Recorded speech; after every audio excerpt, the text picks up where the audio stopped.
Well, friend, the question for the day is food storage only for white people? Today we are breaking a myth, the idea that food storage is for white people, or that it belongs to the Western culture, American preppers, or people living in cabins in the woods. This belief holds so many families back, especially in Africa, Asia, Latin America, and urban communities around the world. Today we're unpacking this with stories, cultural history, and lived experiences that will shift your mindset forever. Stay tuned.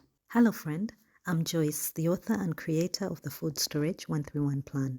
Welcome to the Food Storage 131 Experience podcast. In this podcast, we share ideas and teach you how to stock your home with a year's worth of food for your family, starting from scratch. I share ideas and strategies on how to stock up this food, where to store it, and how to store it safely without breaking the bank. If this sparks your curiosity, and you're interested in food security for your loved ones, then this is the podcast for you. Today I'm offering a special bonus. It's for you who genuinely wants food security for your family. You're the kind of person who's saying, Joyce, just give me the plan, give me the tools to work with, and let me start on my unique journey to food security for my family. Today I'm offering you a 10% discount on this complete Food Storage 131 e-curriculum download. This is the complete guide to your food security. It includes the Food Storage 131 plan, which you get to customize to your liking, the Food Storage 131 workbook with lots of spreadsheets and templates to guide you through the entire process, from determining how much food you'll need, how to purchase it, where and how to store it safely, and lots more. All you need to do is click the first link in the description, follow the promptings, type the word first day with your first name, and you will immediately get your discount to your purchase. And with that, be ready to start your journey to food security for your family. Back to the topic of the day. Food storage is for white people and not relevant to the rest of the world. Where did this idea come from? When someone says food storage is for white people, what they're really saying is food storage is not for people like me. It's not for people surviving day to day. But here's the shocking truth. Food storage didn't start in America. It didn't start with white people. It started in ancient African, Asian, Middle Eastern, and indigenous cultures. Before fridges, before supermarkets, before modern packaging, our great-grandparents were masters at storing food. Let me take you home for a moment. Here in Uganda, Kenya, Tanzania, our grandparents stored and still do store cassava in granaries, millet in clay pots, beans are dried and kept for seasons, groundnuts stored underground or in their shells in sacks, fish is dried and stored in woven baskets, vegetables are sun-dried and stored in sacks. Not once did they call it prepping. They called it living. They called it wisdom. So where did we get the idea that food storage is white? You know what I think, and I believe is true? It came from modern media. It came from YouTube survival videos. It came from foreign movies showing bunkers and freeze-dried foods. But friend, that's simply one version of food storage. Our ancestors had their own version, and they were good at it. Food storage is a white idea also stems from the modern struggles which have created modern myths. Let's be honest, when daily life becomes a struggle, like salary delays, unpredictable food prices, unstable electricity, small living spaces, hand-to-mouth lifestyles, it becomes very easy to believe that food storage is a luxury for someone else. A friend once told me, Joyce, even food for today is a prayer. How can I store for tomorrow? And having been in those exact shoes, I completely understand her reasoning. But here's the real truth.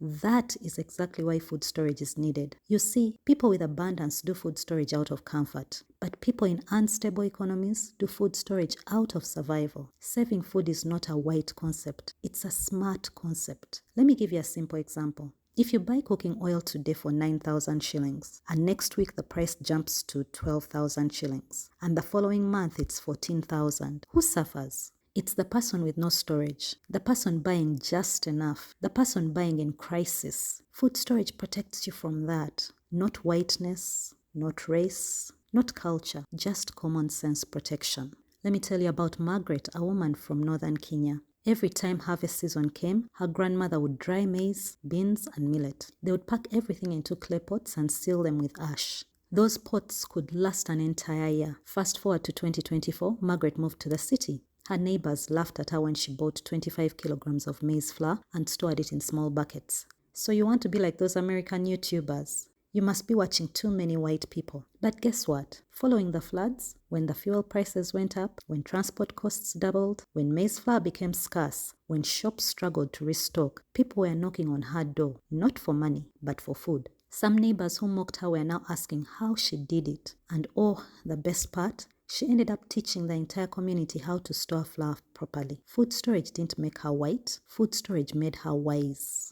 Let's go global and let me share some stats from various cultures around the world that have always stored food. Let's start with Africa. Ethiopians store injera by fermenting it. West Africans store yams in barns. Sudanese communities dry okra for months. Moroccans preserve lemons for years, to mention but a few. How about Asia? Indians store grains in steel containers. Chinese families keep months of rice and noodles. Filipinos sun-dry their fish and mangoes to last longer.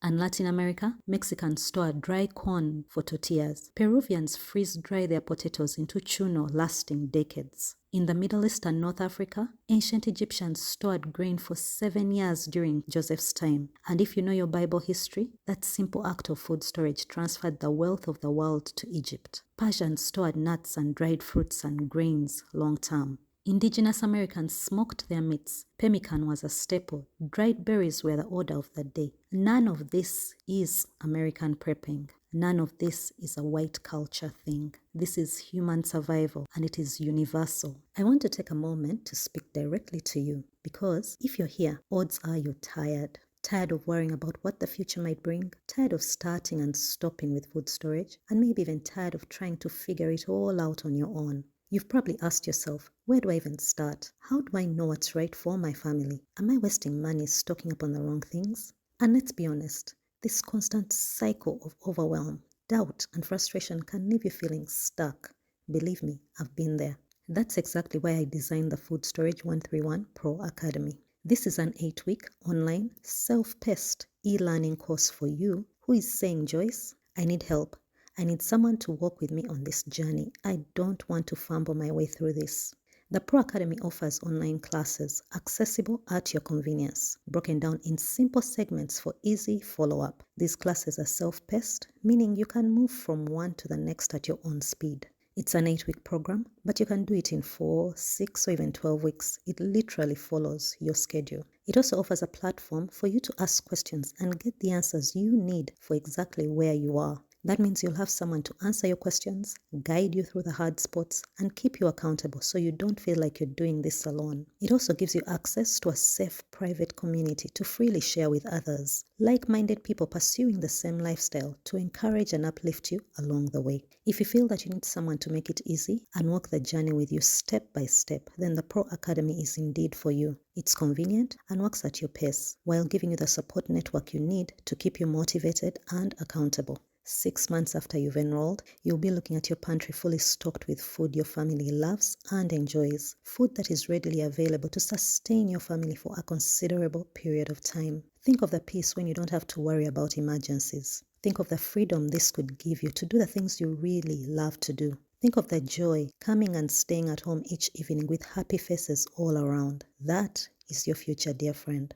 Just click the second link in the description and sign up for the Food Storage 131 Pro Academy today. Let's together build a movement of food sufficiency for our families, one household at a time. Sometimes I sit and ask myself, why do modern African families feel food storage is not for them? Let me share my thoughts, and I welcome yours too in the comments. Number 1, I believe urban life changed our habits. We moved to cities where food is always available. Shops are open 24/7. Supermarkets feel reliable. So the skill of food storage got lost on us, on an entire generation. 2, media shaped a stereotype. We started to live our lives on the screen. Food storage online looks like giant shelves, color-coded jars, bunker rooms, expensive freeze-dried meals. And so we think, I can't afford that. That doesn't look like my life. But these are just aesthetics. Food storage doesn't need to be fancy. It just needs to be practical. And 3, we fear looking broke.